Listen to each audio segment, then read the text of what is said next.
Bismillahirrahmanirrahim. Assalamualaikum warahmatullahi wabarakatuh. Perkenalkan, nama saya Siti Mu'alama, NPM 2019-215035. Dari kelompok 6, saya akan membawakan materi yang berjudul Lembaga Kebudayaan Rakyat Mukodimah dan Periode Angkatan 45. Menyadari rakyat Indonesia adalah satu-satunya pencipta kebudayaan dan bahwa penggunaan kebudayaan Indonesia baru dapat dilakukan oleh rakyat, sehingga di mana pada tanggal 17 Agustus 1950 didirikan Lembaga Kebudayaan Rakyat, disingkat dengan Lekra. Pendirian ini terjadi pada proses perkembangan kebudayaan yang sebagai hasil keseluruhan daya upaya manusia secara sadar untuk memenuhi setinggi-tingginya kebutuhan hidup lahir dan batin dan senantiasa maju dengan tiada putus-putusnya. Pada Revolusi Agustus 1945 ini membuktikan bahwa pahlawan di masa bersejarah ini tidak lain adalah rakyat Indonesia yang dewasa, yaitu semua masyarakat golongan yang menentang penjajahan. Revolusi Agustus adalah usaha pembebasan diri rakyat Indonesia dari penjajahan dan peperangan serta penindasan feodal. Dan jika Revolusi Agustus ini terlaksana hingga menciptakan kemerdekaan dan perdamaian tanah air Indonesia, di mana terdapat kebebasan dari perkembangan kepribadian berjuta-juta rakyat.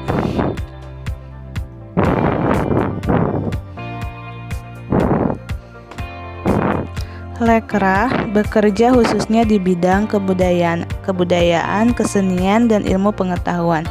Lekra bertujuan menghimpun tenaga dan kegiatan para penulis, seniman, dan pelaku kebudayaan lainnya, serta berkeyakinan bahwa kebudayaan dan seni tidak bisa dipisahkan dari rakyat. Berdirinya Lekra tidak berlanjut ke masa-masa selanjutnya. Setelah peristiwa G30 SPKI meletus, Lekra dibubarkan berdasarkan ketetapan MPRS nomor 15/MPRS/1996 tentang pelarangan ajaran komunisme, leninisme, dan pembubaran organisasi PKI beserta organisasi masanya.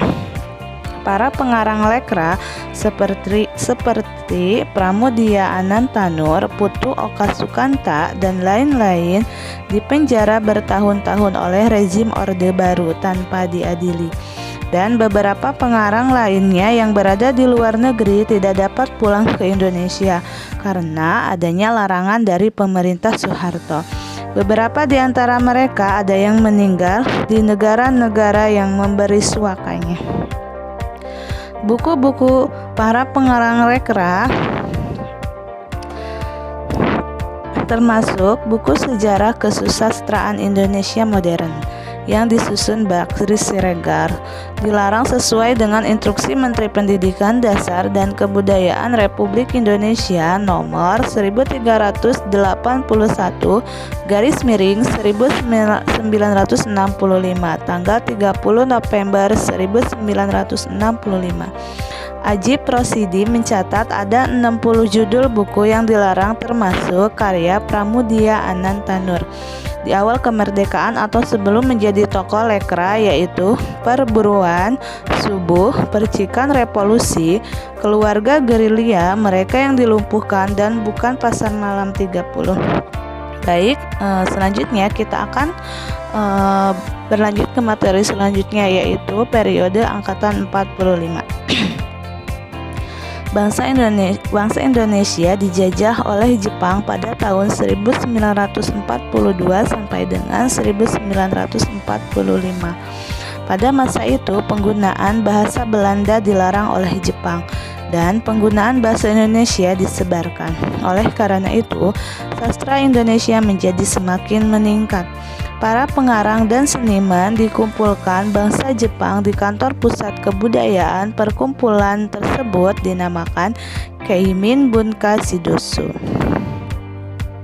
Tetapi semua tak terlepas dari niatan Jepang untuk menguasai Asia.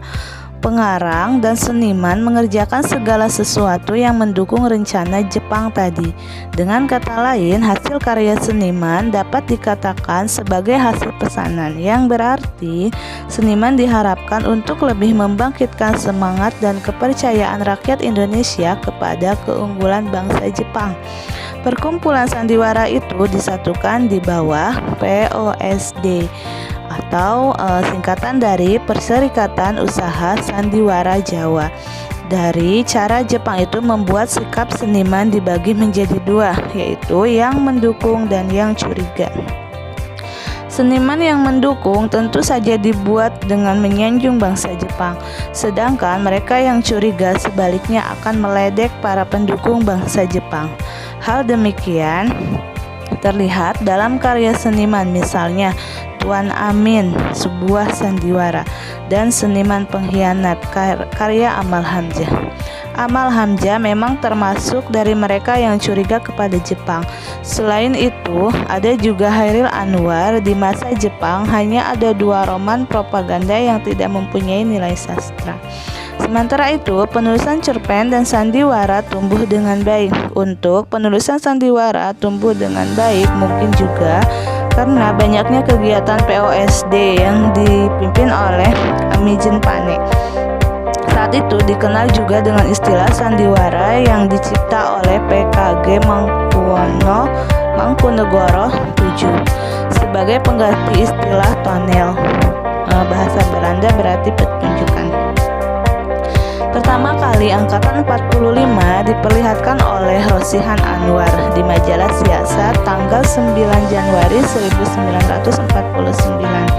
Angkatan 45 disebut juga Angkatan Kemerdekaan. Sebelumnya Angkatan 45 dinamai antara lain Angkatan Hairil Anwar, Angkatan Perang, Angkatan Sesudah Perang, Angkatan Sesudah Pujangga Baru, Generasi Gelanggang, Angkatan Pembebasan. Tetapi nama Angkatan 45 lebih disukai. Demikian materi yang saya sampaikan. Kurang dan lebihnya mohon maaf. Wabillahi taufiq wal hidayah. Wassalamualaikum warahmatullahi wabarakatuh.